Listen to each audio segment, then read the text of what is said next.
say, I always say this. I don't know if you I hope you remember. Uh, there are no such thing as good habits. There are no such thing as good habits. Okay, what is a habit? What does it mean?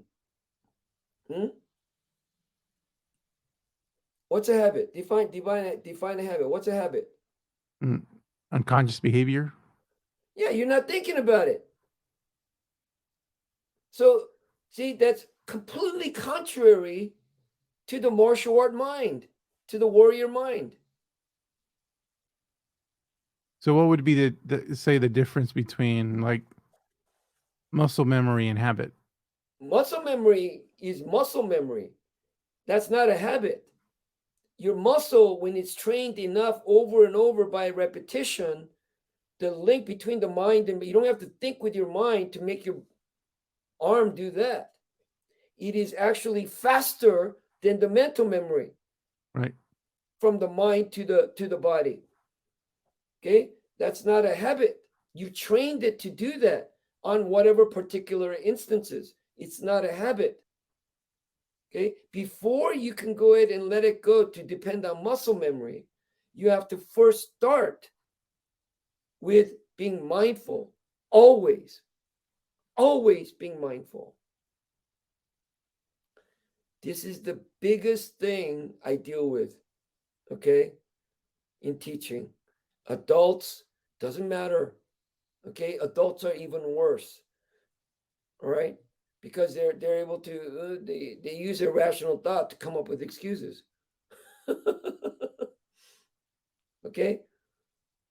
And simplest thing is when they do something wrong, I ask, why'd you do that?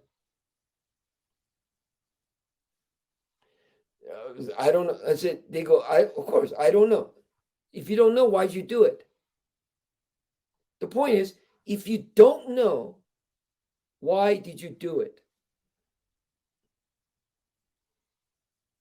Right? If you didn't know, then what's making you do it? Why do it if you don't know? And on top of that, what are you doing here? You're doing martial arts. What does that mean? You're learning fighting.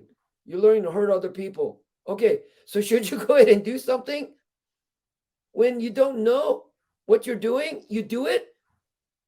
So now you don't care about the other person, what you do by mistake, not being thoughtful and injure and hurt another person because you were mindless, right?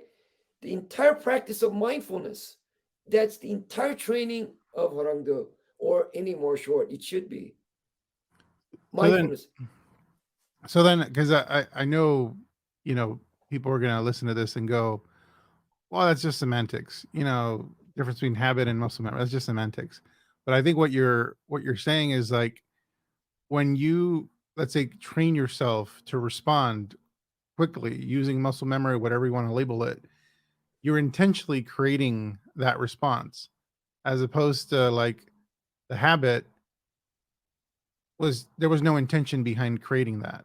It just happened. There was no thoughtfulness around where it came from. It just it's there. And is that the distinction? Whether you want to make distinction and play with semantics or not, the point is that you need to know what you're doing. Hmm. So so we can do this, and if somebody else, we can discuss it. It's not relevant. But when somebody says I have habit, what they're consciously or subconsciously saying is I don't think about it, I don't worry about it. When I tell people how to be mindful, I tell them each day it's the same thing how we live our life. We want to live our life on autopilot. We want to live on autopilot. And then we just cruise, and then 2, 3, 10 years, 20 years, we go, oh, we do a reality check. And then it's a moment of crisis. Because you didn't think where you're going, where you're heading. You just kept on going. Right? You go to day work because everything was habitual. Hmm. Why do we want to be on autopilot? We don't worry about it. We don't have to worry. We don't have to think, right? Think about that. What did I say earlier? The most powerful, most important, valuable, precious thing a human being, that only human being possess, is our consciousness, is our rational thought, is our cognitive thinking, is our ability to make choices. But the first thing we try to do is give that all up. Let that all go and go on autopilot because we don't want to deal with that. You see what I'm saying to you? Mm-hmm. Why do we do that? See, they weren't taught. They weren't taught to deal with what? Making hard decisions, dealing with stress. That's stress. That's stressful. Dealing with pressure, dealing with hardship, dealing with rejection, dealing with failure. You see what I'm saying to you? You know, the parent that was asking me, that was telling me, that was a student, I said to him, I simply, if you're not teaching the kid, right? If you're not wanting to teach the kid because you don't want to make him too much like you and you want him to find his way, listen, right? Somebody else is. If he's not following you, he's following somebody else. And if you spend, and this is what parents, many of us do, right? If you spend the least amount of time, the child, person that he spends the most time with, he's going to be most like. Whether that's the grandma, whether that's the nanny, whether that's the babysitter, right? Whether that's the people on social media or in gaming, whatever it is, he's most influenced in the young formative years, he's influenced, that molds his character. So and isn't listen, and if I'm going to be the parent, I want that to be me. If I'm the teacher, I want that to be me. So isn't the question of your instructor saying, I don't want him to, how do I have him not feel the guilt? Basically what he's saying is how to not him feel the guilt that I felt or even still feel. So isn't it more about transforming him first? Oh, absolutely. Absolutely. So it's not really about the child, it's a question about him. Absolutely. So you're right. So I spent the whole long time. That's where the discussion was an hour, And I said, the problem is you. It's always the problem is you. Whenever I look at the kids, I tell you, whenever I have kids, I've been teaching now over 40 years. Okay. Over 40 years. All right. Thousands of kids dealing with thousands of parents. When I look at the kid and they have some, little ticks and whatever it is, I just have to look at the parent and know why. I just have to look at the parent.